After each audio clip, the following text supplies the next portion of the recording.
I'm kind of at this point in my skateboarding career where slamming and taking falls take a lot longer to recover from. So I'm trying to be more preventative. What that means is that I'm gonna have to relearn how to knee slide. And I'll explain why I wanna learn knee slides here in 1 second. First, I have to go purchase some pads. So I went to the local Family Action Sports store because they have the most options in knee pads. I really like the colored 80s retro look on the knee pads, but unfortunately they didn't have my size. So I went with the 187 Killer flyaway knee pads. And actually, these are not the knee pads that you want to buy.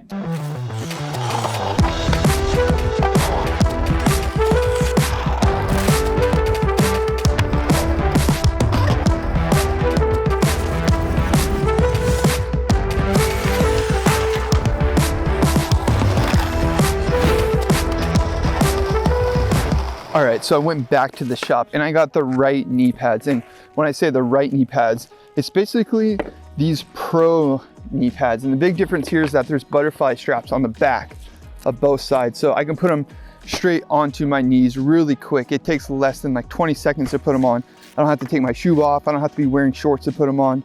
And the other thing that's big difference with these is that you can actually take these caps off and put new ones on. So essentially, it's a much better knee pad. Like imagine you got a skateboard complete and you couldn't change the deck. That's what those old knee pads that I had to return basically were. So now that I have the right knee pads, I'm gonna relearn how to knee slide. And it's been a long time, like over 13, 14 years since I've done a knee slide at all. But I will say knee pads were the reason that I was able to progress faster than others in transition skateboarding, because I learned how to use them early on, and I learned how to do backside airs because I could bail. So let's experiment, strap these bad boys on. One thing, everyone that I've been telling I'm trying to learn knee slides that does know how to knee slides tells me the big trick to this is just pushing off your foot. So giving it one kick and sliding into your knee versus coming down on direct impact. So you sort of want to push into your knee slide. So that is the one tip that I do have in mind. So make sure you get these. It's got the red label on it. That's the packaging you want. Not the flyaway, but the pro knee.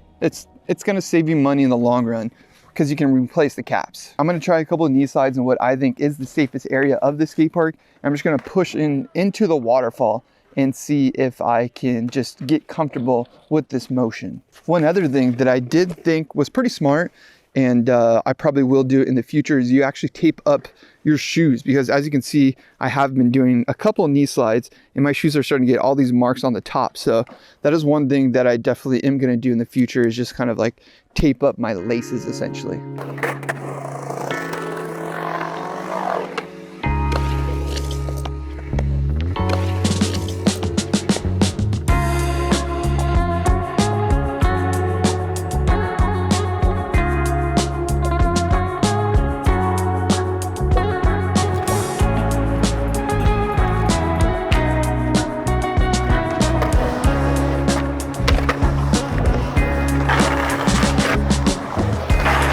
It's true.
All right, I just got back from the Carmel Valley skate park, and it's the only skate park within my area, within 45 minutes from me, that is open at 6 a.m. And I love that, just to get out really early and work on my knee slides and work on skating and getting more comfortable with big transition. And that's probably because I have my own insecurities, my own issues basically with not wanting to kind of embarrass myself essentially. And I'm sure a lot of people can relate to that at the skate park. So I like to go really early when I'm trying to learn something new.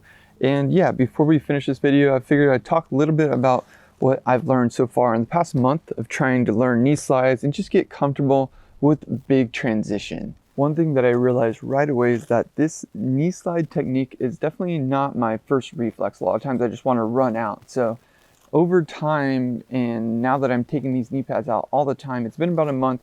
Every time I try to go somewhere with big transition, I get them out and I just try a few no matter what. Over the course of the month, I have gotten better at it. Now when I'm thinking of things, I'm more confident in just going to my knees, where I was really hesitant to go to my knees before. I was still running out even with knee pads on. So now I am getting more comfortable with them. My goal ultimately this year is to learn inverts and get upside down on big transition and just get more comfortable with skating bigger transitions. So I think these knee pads will definitely help me with that. And to be honest, when I was younger, I do remember that these were kind of like the big deal breaker for me. This is kind of what helped me get over the fear of trying things.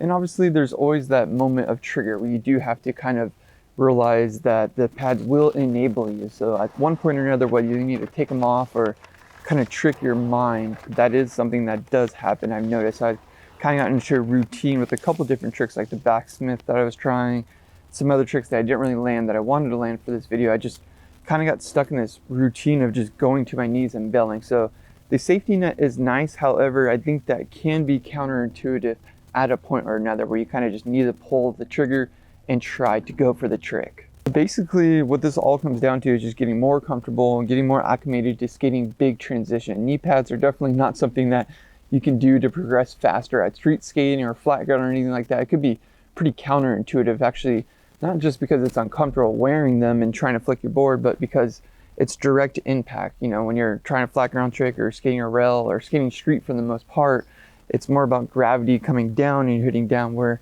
in transition, you're always using a little bit of a forward motion. So that works to your advantage. You're able to like go into your knees because you're always at a forward motion versus coming straight down on impact. So I'm definitely looking forward to just using these a lot more within time. I'm sure I'll do more videos and transition tutorials with knee pads and certain tricks that I want to get more comfortable with. Frontside airs is another one I want to get comfortable with. I mean, there's so many different tricks I really did want to land for this video, and I feel like that is sort of the thing that I'm coming to terms with, is that it's going to be a little bit of a slower process maybe than I had expected. I'm just going to keep putting them on every time I try to go out and skate, and at least do one session a week with big transitions, so I just get more comfortable. And something that I was realizing today at the Carmel Valley session, the last time I was skating these pads, was just, you know, with big transition, you really have to be into the inside of it. You can't really get on the deck. So I was trying to 50-50 this round wall, and I just remember going and putting my trucks on there and just realizing I kind of have to be on the inside of the wall to get onto the grind and then out of it, and not really go on the deck, on top of the coping like you would on a mini ramp or anything that's not vertical. So that's the big advantage again with the knee pads, is that I can stay in the inside and still have that safety net of bailing, where it's kind of hard to stay in that inside of your tricks like backsmiths or anything like that on big transition without kind of being ready to run out. So it's a tug and take type of situation. Like, you might be able to get into the trick easier, have more confidence to try the trick, but at one point or another you do have to realize the pads are enabling you, and you kind of have to like force yourself into a different mental space so you can actually commit to the trick. So hope you guys enjoy this video on my process of learning how to knee slide, relearning basically how to progress on big transition, getting more comfortable. The one thing that I do know I need to do is get a wider board. So I kind of stepped my board size down. I'm making a whole video about this board. It'll be coming soon. Make sure you subscribe already if you're not, for kind of more in-depth board setup video, because I do have a big board that I'm planning to set up. It's like a 9-inch, and this is an 8.3.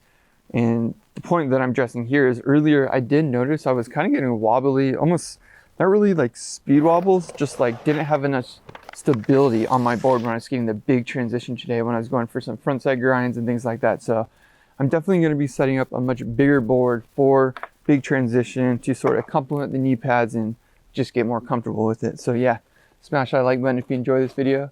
I appreciate all of you. See you next one. Mash.